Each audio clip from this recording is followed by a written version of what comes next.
finally, the person I'm going to introduce us to is a sweet woman called Mary.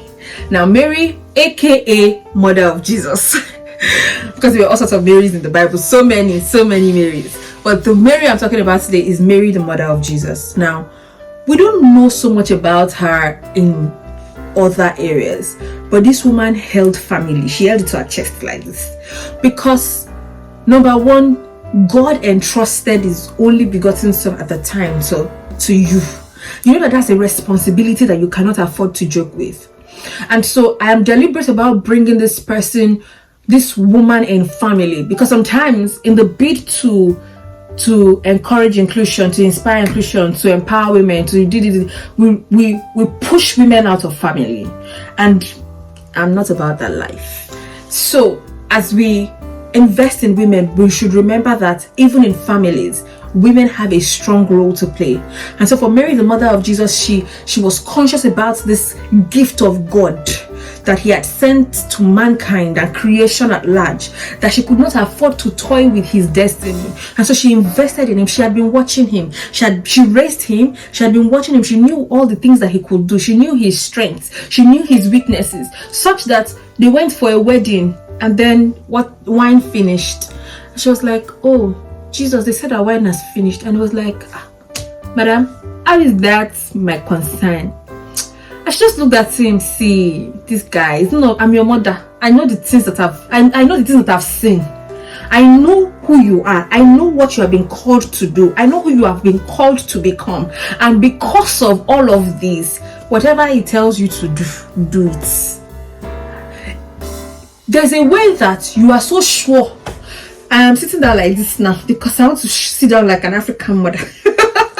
But there's a way that you are so sure of the investment that you have made in the lives of your children, both biological and spiritual, or all sorts of children, different kinds of children that God brings in your sphere of influence, that you know that you have invested so much in them that you can sit back and relax, knowing that they will not disgrace you, right? And so as we're investing in women, we're investing in women who we know will raise godly seeds.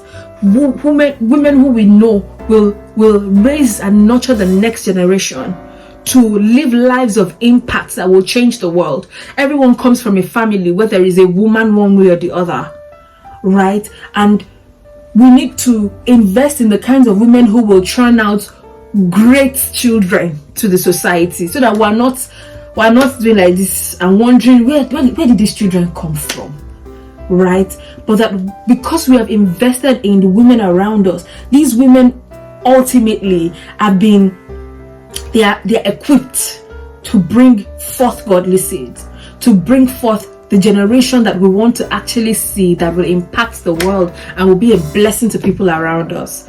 This was a woman like Mary, and look at the great work. I feel like, yes, Jesus was 100% God, but was also 100% man. So see, imagine if Jesus had been dealing with adverse childhood experiences and all sorts of baggages, and he had to be, instead of him to be healing the world, he had to first be healing himself, right? And he's healing from this one, and then tomorrow is maybe what I've been learning about attachment styles, and it's like, oh, I'm avoidant, or I'm one thing, or I'm fearful, anxious, and all of those things he had to deal with because how we say, oh, this person is loved at home. Some people are, imagine if he came from a home where it wasn't loved at home, right? And so it's important that as we invest in women, we do not push them out of families because we want to create spaces and we want to do this. We should also remember that as women, and I'm saying this to us as women and to even people around us, to also support women who have decided that, you know what, my assignment is to family, and I will sit here and ensure that we all do well, right? So it's also very, very, very important. So as I round up today's episode, even where the dominant culture provides otherwise, our creator says that we are equal in value and dignity with our male counterparts. He says that we are co-rulers and equally designed to be gods. So I say to you that whatever role you play, don't play small. In fact, as a woman, and when I say a woman here, I mean it as a woman in identity, not as a social construct.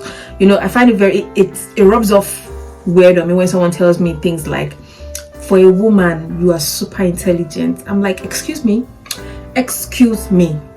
Anyways, that aside, so I say to you as a woman in terms of identity, I say to you as a woman, show up as your best self, you wombed multiplying creature, and occupy and expand your own sphere of influence.